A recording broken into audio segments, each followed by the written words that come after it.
Welcome to the debate.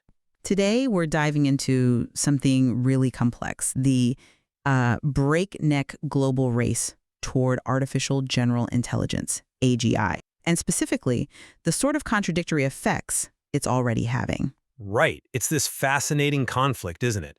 On one hand, you have these clear individual benefits. We see AI tools helping neurodiverse users in really significant ways. But then set against that is this backdrop of, well, massive systemic exploitation and, frankly, growing geopolitical risks. Exactly. It's a critical tension. It forces us to look past the immediate, the personalized help someone might get and ask about the structural costs, maybe the hidden ones. The whole push for AGI, it seems, is optimizing these very specific tools while at the same time potentially destabilizing global systems economically, politically, just through the sheer speed and scale it demands. So the central question we really need to grapple with today is this. Does the proven utility, and it is proven, of AI tools in helping neurodiverse individuals, boosting their productivity, their organization, does that justify, or maybe more worryingly, does it obscure the larger destabilizing forces, things like attention-exploiting tech design, this reckless geopolitical acceleration, all baked into the modern AGI race? I'll be arguing that actually the emancipatory power of AI for this kind of specialized talent is a fundamental good, one that really outweighs these broader systemic concerns. And I'll be focusing on the fact that the entire architecture of this AGI race, from the attention economy it feeds on to the incredible speed it demands, is, well, fundamentally geared towards systemic danger. And this structure, I think, often preys on the very same cognitive traits that these AI organizational tools claim to help, potentially trapping people in a cycle of dependency. Okay, let me start then laying out the case for utility, because I think, as I said, the data here really speaks volumes. Studies are showing that people diagnosed with ADHD, for example, they benefit disproportionately from AI tools, think ChatGPT, compared to neurotypical users. For this group, AI isn't just some novelty, it's actually a critical tool for equalization. It delivers, tangible improvements in productivity, much better organization, and it really enhances their ability to structure and communicate complex ideas professionally. What AI seems to do best here is provide this profound relief from the intense cognitive load these individuals constantly manage just to navigate routine administrative tasks in professional settings. You could think of it almost as digital scaffolding, right? Stabilizing a mind that might otherwise be optimized for maybe more chaotic creativity. And historically, we've seen technology provide this kind of compensatory lift before. The source material mentions stimulants, how drugs altered the capacity for technical focus. AI offers a powerful parallel, but non-pharmacologically. It allows neurodiverse talent, people who often excel in creativity, specialized R&D, what some experts frame as the hunter gene trait, that cognitive structure prioritizing deep focus on novelty. It lets them bypass the routine, the organizational chores where they might struggle. So they get to dedicate their energy instead to genuine, high-value innovation. Okay, I see the argument for the immediate individual help. It's compelling on that level. But framing it that way, it sort of requires us to look at the tool in a complete vacuum, ignoring the environment that actually engineered it.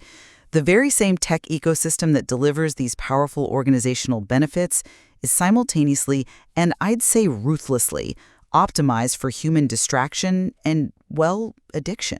It's a deeply cynical loop, isn't it? The exact novelty-seeking behavior, characteristic of neurodiversity, is supposedly addressed by a tool like ChatGPT for organization, while being mercilessly exploited by platforms like TikTok, these short-form media things creating endless low-value dopamine hits that fundamentally erode our ability to sustain attention outside of the machine.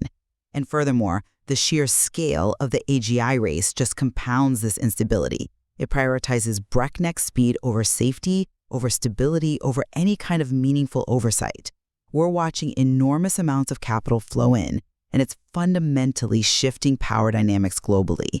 You have China making maximum speed a state objective, major Western players demanding massive infrastructure just to keep pace.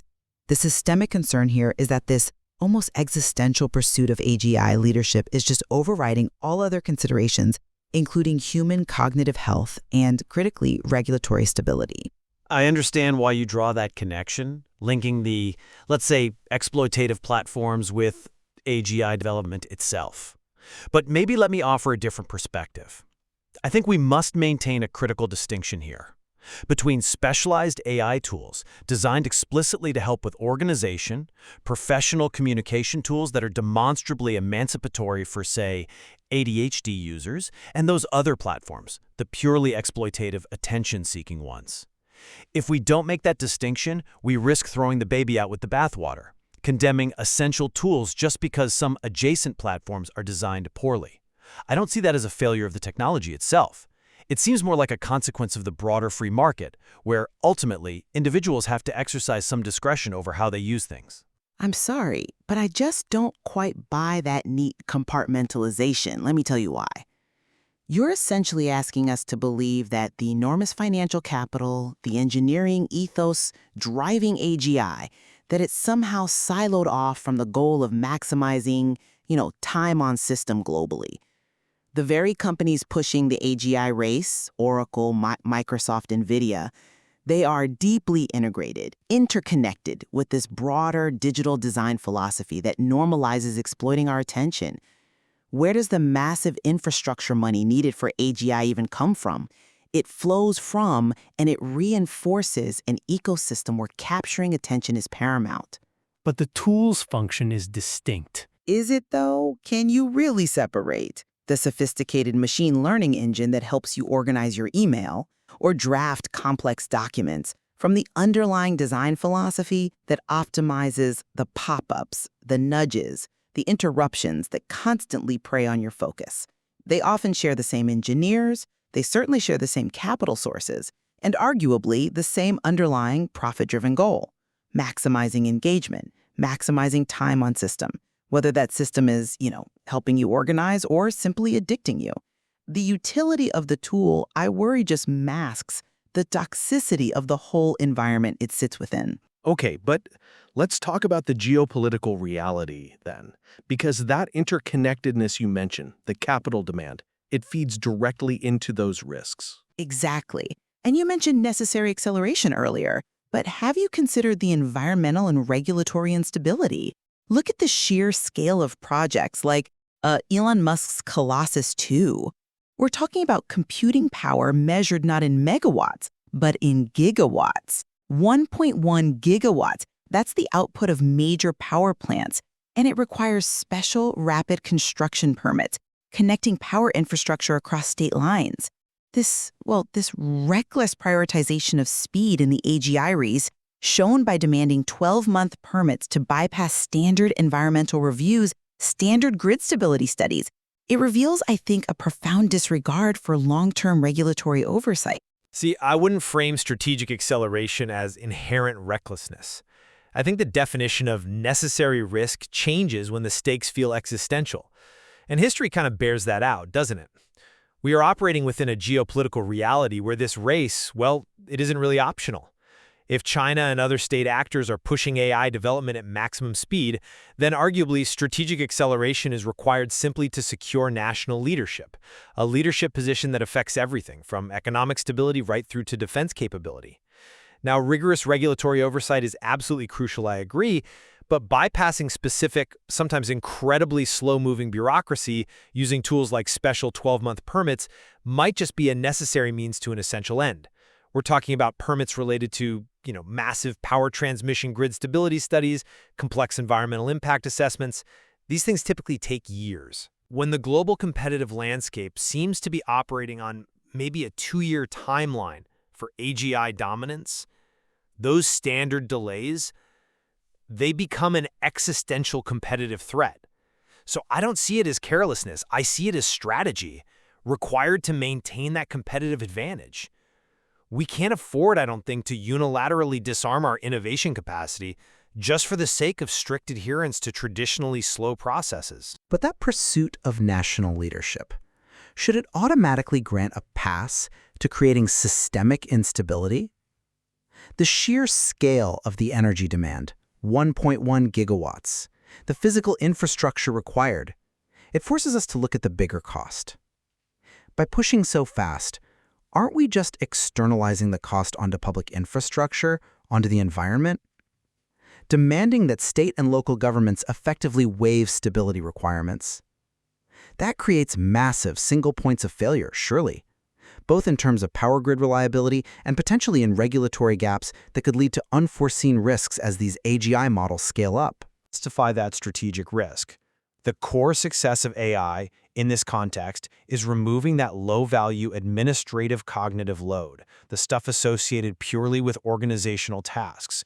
And this frees up the neurodiverse user to focus on high-value creativity, specialized problem-solving, R&D, the very traits that actually drive real innovation and economic growth. The overall positive shift in professional performance, which is clearly documented in the source material we looked at, that's a net gain for the individual, yes, but also for society. We're unlocking talent that was previously, bottlenecked by procedural friction. The specific risk you mentioned of adjacent platform distraction, well, that seems to require self-discipline, better education maybe about platform selection, but it doesn't, in my view, negate the profound positive utility of the organizational tool itself. I come at it from such a different angle. It feels like we're trading immediate organizational relief, yes, removing that low-value administrative friction, for a higher and maybe far more insidious systemic cost. This constant systemic conditioning toward distraction.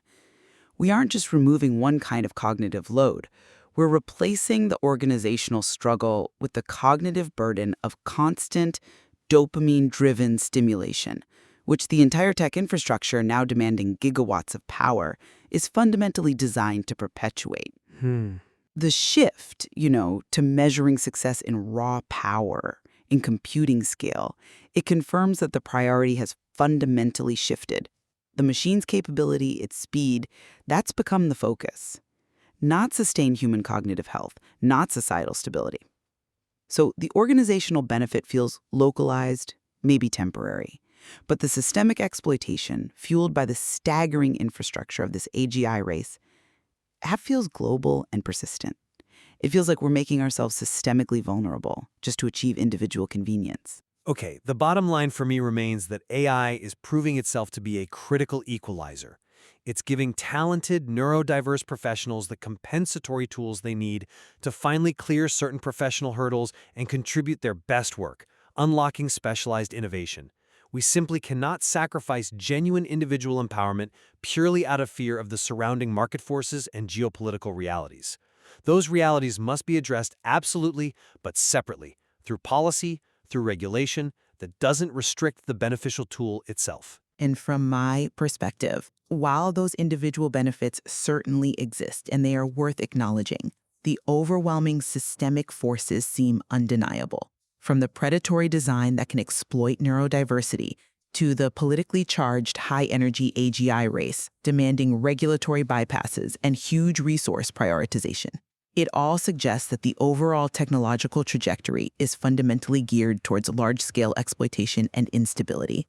This structure just raises serious questions about the long-term cognitive and societal sustainability of this rapid development. It seems the source material really forces us to hold two potentially opposing truths at the same time, that this technology can be deeply enabling for specialized users, for individual careers, that yet potentially profoundly destabilizing on a global systemic scale, threatening stability through both attention capture and this unchecked geopolitical competition. Indeed, there is clearly much more to explore in this uncomfortable and perhaps irreconcilable intersection between personal utility and, planetary consequences, as this AGI race continues to accelerate.